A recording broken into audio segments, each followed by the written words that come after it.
Les étoiles filantes ou météores sont causées par de petits grains de poussière, venus de l'espace, qui se consument en entrant à très grande vitesse dans la haute atmosphère terrestre, entre 65 et 135 km d'altitude. La Terre se déplace à 29 km par seconde autour du Soleil, et les poussières ont des vitesses de l'ordre de 40 km à la seconde. La vitesse d'impact d'une étoile filante qui arrive dans l'atmosphère se situe donc généralement entre 30 et 70 km par seconde, ou encore entre 100 000 et 250 000 km/h, selon que la collision soit frontale ou non. Les météores qu'on appelle perséides plongent dans l'atmosphère terrestre à 60 km par seconde. Notre système solaire est rempli de ces poussières et la Terre emballée constamment au cours de son périple autour du Soleil. C'est la source des météores dits sporadiques qui constituent un bruit de fond d'environ 10 météores à l'heure.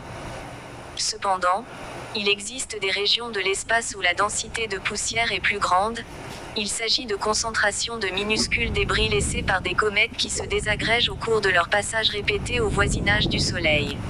Certains de ces essaims de poussière croisent l'orbite de la Terre, et notre planète y replonge une fois par année autour des mêmes dates. On a alors droit à une recrudescence du nombre d'étoiles filantes. Une pluie de météores se produit. Qu'est-ce que le radiant? Le nom des pluies d'étoiles filantes vient en général de la région du ciel Ie, la constellation d'où semblent émaner les météores, en d'autres termes, de la constellation où se trouve le radiant de la pluie en question. En effet, à cause d'un effet de perspective, les poussières que rencontre la Terre dans son mouvement autour du Soleil semblent émerger d'un même point de fuite, un peu comme les flocons de neige semblent sortir d'un tunnel lorsqu'on conduit la nuit pendant une tempête. Par exemple, les fameuses perséides, qu'on observe autour du 11 au 12 août, portent ce nom parce qu'elles semblent provenir de la constellation de Persée. Elles sont dues à la traînée de poussière de la comète Swift-Tuttle. Mais il en existe plusieurs autres, moins connus que les perséides.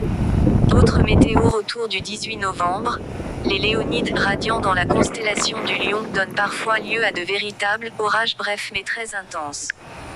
Autour du 14 décembre, les géminides constellation des Gémeaux sont aussi intenses et fiables que les perséides, mais la température moins clémente à cette période de l'année les rend beaucoup moins populaires.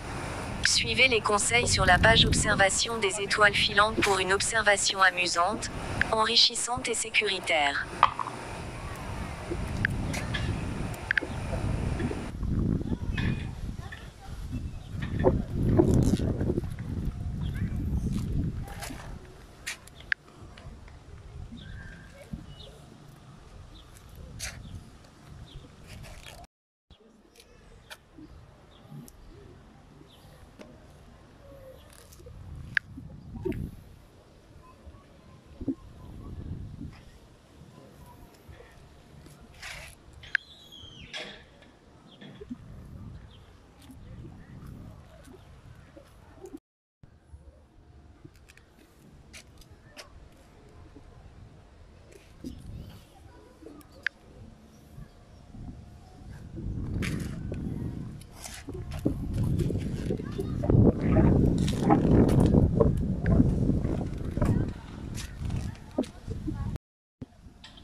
Les ratons, on a raconté.